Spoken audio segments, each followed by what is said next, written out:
नमस्कार दोस्तों, स्वागत है आपका हमारे चैनल श्री भक्ति में। विष्णु पुराण अध्याय 2। दोस्तों, आज हम आपको सुनाएंगे विष्णु पुराण अध्याय 2 की कथा। सत्यव्रत की बातें सुनकर मछली समुद्र के बीच पहुंची। एक महापर्वत की भांति समुद्र की लंबाई तक फैलकर बोली, सत्यव्रत, देखा, तुम्हारी वाणी अचूक निकली और अचूक रहेगी। न मालूम मैं यहाँ से बढ़ते बढ़ते क्या से क्या हो जाऊंगी। सत्यव्रत ने हाथ जोड़कर प्रणाम किया और उसकी स्तुति करने लगा। मत्स्य अवतार वाले हे नारायण, आप रक्षा की मांग करने आए हैं और मेरी रक्षा करने के लिए आपने मत्स्य अवतार लिया है। आप मत्स्य के रूप में अवतरित लीला मानुष स्वरूप है। आपकी लीलाओं को समझने की ताकत मेरे अंदर कहाँ है? इसके जवाब में मत्स्य अवतार में रहने वाले विष्णु ने कहा, हे राजन, 7 दिनों के अंदर कल्पांत होने वाला है। प्रलय काल के जल में सारी दुनिया डूब जाएगी, लेकिन ज्ञान, औषधि और बीजों का नाश नहीं होना चाहिए। तुम्हारे वास्ते एक बड़ी नाव गहरे अंधेरे में चिराग की तरह जलती आएगी। उसके अंदर 7 ऋषि होंगे। वह रोशनी उन्हीं लोगों की है। तुम अपने साथ औषधियों और बीजों के ढेर को नाव में पहुंचा दो। मेरे सिर पर जो सींग है, उस पर नाव को कस कर थामे रहूंगा और उसके डूबने से मैं बच जाऊंगा। इसी के वास्ते मैंने इस रूप में अवतार लिया है। इस वक्त ब्रह्मा निद्रा में निमग्न होंगे। उनके जागने तक यह नाव ध्रुव नक्षत्र को दिशा सूचक बनाकर यात्रा करेगी। अगले कल्प में तुम व्यवस्थ के नाम से मनु बनोगे। सत्यव्रत ने विष्णु की आज्ञा को शिरोधार्य कर नतमस्तक हो उन्हें प्रणाम किया। मत्स्य अवतार अपने 4 पंखों को फड़फड़ाते ऊंची लहरों को चीरते समुद्र के अंदर चले गए। ब्रह्मा गहरी नींद सो रहे थे। अंधकार में प्रलय तांडव हो रहा था। हयग्रीव नामक सोमाकासुर समुद्र तल से ऊपर आया। फिर अचानक चमगीदड़ की तरह ब्रह्मा के सत्यलोक में उड़कर चला गया। ब्रह्मा जब नींद के मारे पहले जंबिया ले रहे थे, तब उनके चारों मुख से सफेद, लाल, पीले और नीले रंग के चमकने वाले 4 वेद बाहर निकले और नीचे गिर गए। हयग्रीव ने उन वेदों को उठा ले जाकर समुद्र के अंदर छिपा दिया। हयग्रीव देवताओं और विष्णु का भी जबरदस्त दुश्मन था। वेदों के बिना ब्रह्मा सृष्टि की रचना नहीं कर सकते थे। हर एक कल्प में विष्णु अच्छाई को बढ़ाना देखकर उसका विकास करना चाहते थे। उनके इस संकल्प को बिगाड़ देना ही हयग्रीव का लक्ष्य था। प्रलयकालीन समुद्र पृथ्वी को डुबा रहा था।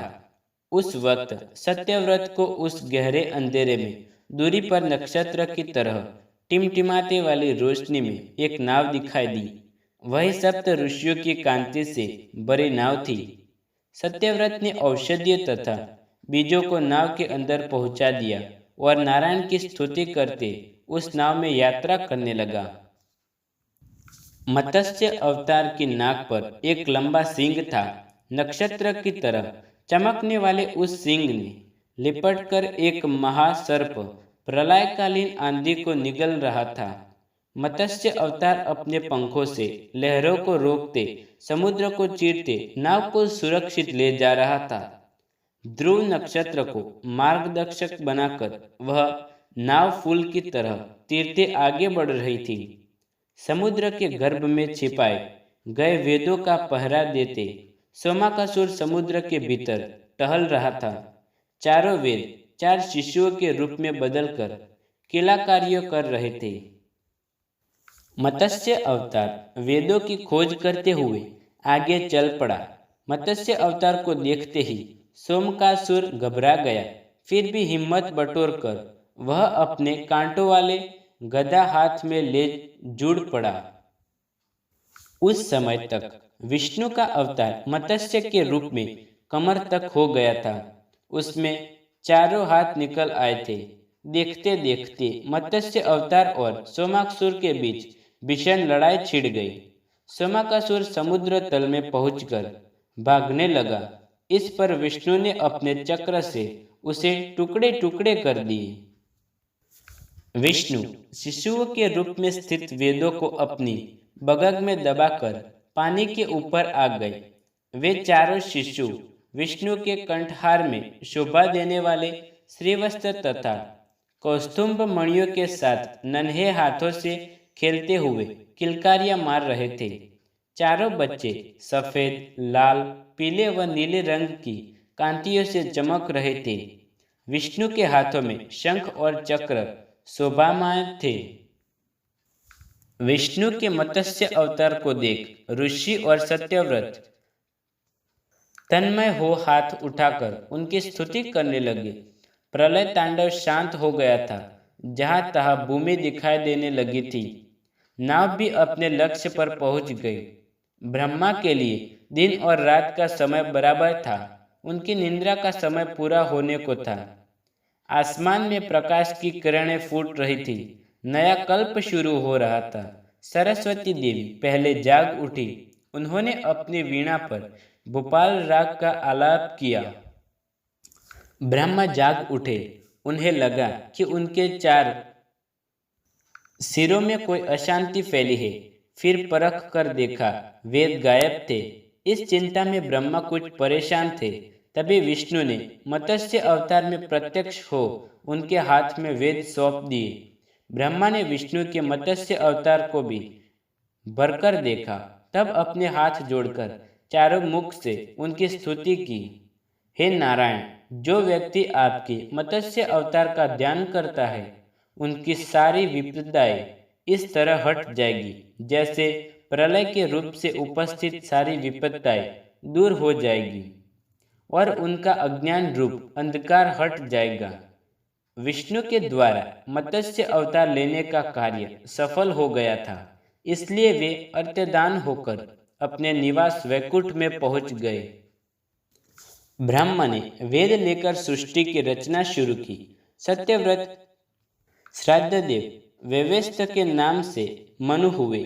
सप्त ऋषि आसमान में अपने अपने स्थानों में पहुंचकर सप्तर्षि मंडल के रूप में प्रकाशित होते हुए ध्रुव की प्रदक्षिणा करते घूमने लगे। यो सुत महर्षि ने कहानी सुनाई। इस पर मुनियों ने पूछा, सुत महर्षि, हम लोग ध्रुव की कहानी सुनना चाहते हैं। सुत मुनि यो सुनाने लगे। इस विशाल विश्व में सबसे ज्यादा ऊंचा स्थान ही ध्रुव मंडल है। वही विश्व स्वरूप विष्णु के सिर का स्थान है। ऐसा ऊंचा स्थान पाने वाले ध्रुव उत्तानपाद नामक एक राजा के पुत्र थे। ध्रुव की माता सुनीति राजा उत्तानपाद की ज्येष्ठ पत्नी थी। सुरुचि छोटी रानी थी। राजा सुरुचि को ज्यादा प्यार करते थे। एक दिन राजा उत्तानपाद छोटी रानी सुरुचि के पुत्र उत्तम को अपनी जांग पर बिठाकर प्यार जता रहे थे। तभी वहां पर ध्रुव आ पहुंचा। उसके मन में भी अपने पिता की जांग पर बैठने की इच्छा थी। वह बड़ी लालसा से अपने पिता की आंखों में देखता रहा। उस वक्त सुरुचि वहीं पर थी। राजा सुरुचि से डरकर ध्रुव को देखकर भी अनदेखा सा कर गए। ध्रुव ने सोचा था कि उसके पिता उसको भी अपने छोटे भाई के जैसे अपनी जांग पर बिठाएंगे, पर ऐसा न होते देख उसे रोना आया। उसके गालों पर आंसू मोती जैसे चमक उठे।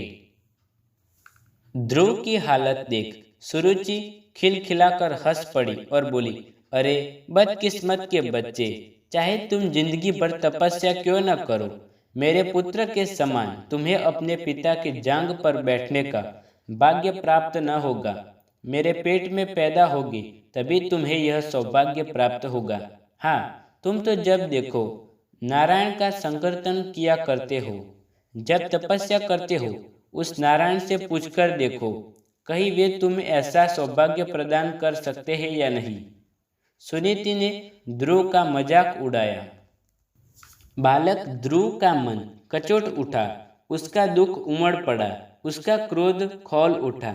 उसके मन में सुरुचि की हत्या करने की इच्छा जगी, लेकिन दूसरे ही क्षण उसे सुरुचि एक उत्तम उपदेशिका सी लगी, मानो उसे यह सलाह देती हो, बेटा नारायण पर विश्वास करो, तपस्या करो। ध्रुव को लगा कि उत्तम कुमार ऐसे महान उपदेश पाने का सौभाग्य न रखने वाले एक अभागा है। राजा उत्तमपाद उसे अंधेरे रूप से जाल में फंसाकर छटपटाने वाले हिरन जैसे लगे। इसके बाद ध्रुव ने सुरुचि को इस प्रकार प्रणाम किया जैसे गुरु का उपदेश पाने के बाद शिष्य गुरु को प्रणाम करता है। तब वह वहां से चल पड़ा। ध्रुव के इस व्यवहार पर चकित हो सुरुचि अपने मन से सोचने लगी, लड़का तो भला मासूम होता है, गालियां देने के बाद भी प्रणाम करके चला गया। प्रणाम न करे तो क्या करेगा ही क्या? मेरे सामने मुंह खोलने की उसकी हिम्मत नहीं है, या उसकी माँ हिम्मत कर सकती है? आंसू बहाते लौट आए। ध्रुव को देख दासियों के द्वारा सारी हालत जानकर सुनीति रो पड़ी। तब बोली, हाँ बेटा, बात सच है। दासी जैसी निकृष्ट जीवन बिताने वाली मेरे गर्भ से तुम क्यों पैदा हुए? तुम्हारी मौसी की बातें सच है। तुम्हारे लिए मेरे वास्ते भी उस नारायण को छोड़ कोई दूसरा सहारा नहीं है।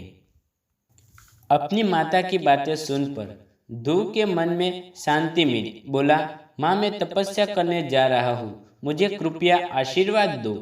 क्या बोला? तुम तपस्या करोगे?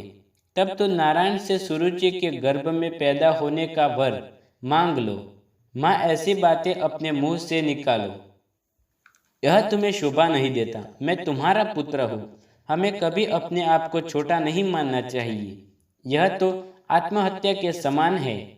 मैं यह साबित करना चाहता हूँ कि ध्रुव की माता कैसी भाग्यशालिनी है। दिशाहीन के लिए दीर्घशीन बनने का वर मैं नारायण से मांग लूंगा। यह कहकर ध्रुव उसी वक्त घर से चल पड़ा। रास्ते में नारद मुनि से बालक ध्रुव की मुलाकात हुई। नारद ने पूछा, हे ध्रुव कुमार, लगता है कि तुम खेलने के लिए चल पड़े। स्वामी, मैं तपस्या करने जा रहा हूँ। ध्रुव ने जवाब दिया, ओह, तपस्या नामक कोई खेल भी है? तब तो खूब खेलो बेटा। नारद ने मजाक किया। मुनिवर, यह कोई खेल नहीं है, सचमुच मैं तपस्या करने के लिए जा रहा हूँ। ध्रुव ने स्पष्ट शब्दों में कहा। उफ, यह बात थे। इस छोटी सी बात को लेकर तुम तपस्या करने जा रहे हो? मेरे साथ चलो, मैं देखूंगा कि तुम्हारे पिता तुमको अपनी जान पर क्यों कर बिठाते हैं। नारद ने कहा, स्वामी, मैं किसी की दया नहीं चाहता। सबसे उत्तम नारायण का अनुग्रह मुझे चाहिए। इस वास्ते मैं तपस्या करने के लिए जंगल में जा रहा हूँ। ध्रुव ने नारद जी को जवाब दिया, तपस्या करना कोई हंसी खेल की बात नहीं है बेटा। जंगल में शेर, बाघ, खूंखार जानवर होते हैं। धूप, जाड़ा और बरसात का सामना करना पड़ता है। मेरी बात मानकर घर चलो। नारद ने समझाया, मुनिवर, मैं क्षत्रिय हूँ, अपमान सहते हुए जिंदा नहीं रह सकता। क्या आप मुझे कायरता की दया पिलाने आए हैं? ध्रुव ने पूछा। बेटा ध्रुव, मैंने तुम्हारे दृढ़ निश्चय जानने के लिए ही तुम्हें यह बातें कही है। एक जमाने में मैंने भी अनाथ बालक बनकर अनेक अपमान और अत्याचारों का शिकार हो अंत में तपस्या की थी। तुम मधुवन में जाकर ओम नमो नारायण जाप करते तपस्या करो। मैं तुमको आशीर्वाद देता हूँ, अपने कार्य में सफल होकर लौट आओ। नारद ने समझाया। ये बातें सुन सुत मुनि के मुंह से सुनकर मुनियों ने पूछा, मुनिवर, नारद ने अपमान और अत्याचारों का सामना कैसे किया? नारद का वृत्तांत सुनने का कुतूहल हमारे मन में पैदा हो रहा है। दोस्तों, अब मिलते हैं एक नए अध्याय के साथ नई वीडियो में। तब तक के लिए धन्यवाद।